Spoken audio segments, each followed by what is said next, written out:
है, उन्होंने एक चीज़ ये बताई थी कि देखिए ऑटोफेजी एक नाम है। हर धर्म में उपवास, फास्टिंग, रोज़ा है ना, सब बोला है। तो वो ऐसे ही नहीं बोला है कि कोई उठा बोला चलो उपवास रखो, फास्टिंग करो, नहीं, उसके पीछे साइंस है। वो साइंस ये है कि हमारे बॉडी में जो सेल खराब हो जाते हैं तो हमारा बॉडी उसको क्लीन करता है। तो क्लीन कैसे करता है? जो सेल खराब हो रहे हैं हमारे बॉडी में, जो सेल खराब हो रहे हैं, तो हमारा इम्यून सिस्टम जो है, हमारा इम्यून सिस्टम वो उस खराब सेल को ऑटोमेटिक खाने लगता है। वो कब खाता है? जब हम फास्ट करते हैं, जब हम रोज़ा रखते हैं, जब हम उपवास रखते हैं। तो इसके लिए इंटरमिटेंट फास्टिंग बोला गया है। अभी देखिए बहुत सारे लोग शनिवार या सोमवार है ना ऐसे कुछ रखते हैं।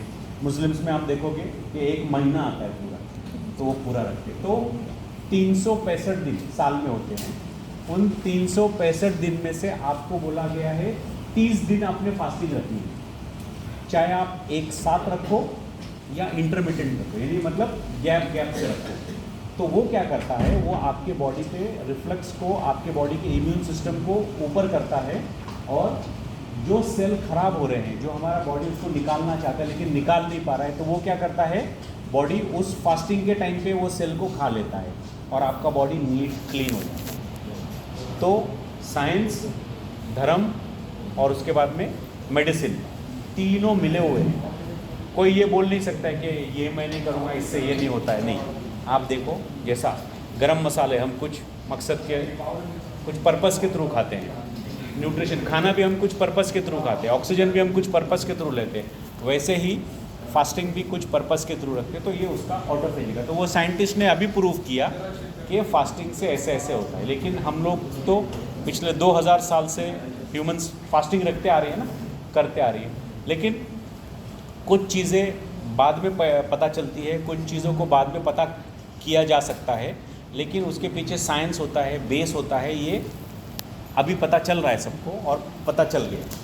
तो इस तरह से तो जब हमारे जो सेल जब खाता है तो वो क्या करता है, आपका सेल डेथ को कम कर देता है, कैंसरस सेल को बचाता है। आपका न्यूरो डिजेनरेटिव मतलब जो ब्रेन के सेल्स जो डैमेज हो रहे हैं उसको रिजुविनेट करता है, क्योंकि ब्रेन सेल्स आपका और आँख, ये दो सेल्स ऐसे हैं जो आपके बर्थ टाइम पे ही बनते हैं। उसके बाद में ये आँख, कभी आपने देखा कि किसी की आँख छोटी हो गई वापस से वो बड़ी हो गई, या काली थी लाल हो गई आँख, हो सफ़ेद ये हो गया? नहीं, आँखें नहीं। तो वो आँख जो पैदाइश के टाइम पे जितनी रहती है ना, जब माँ के पेट में रहती है ना, उतनी रहती है मरने तक। और ब्रेन सेल्स भी जितने, वो ब्रेन बन जाता है ना माँ के पेट में, तो मरने तक वो उतना ही रहता है। फिर वो एज के हिसाब से ब्रेन सेल्स कम होते हैं। इसके लिए बोलते हैं ना, जितने भी बुजुर्ग लोग हैं उनको बुरा मत मानिए, बोलते हैं ना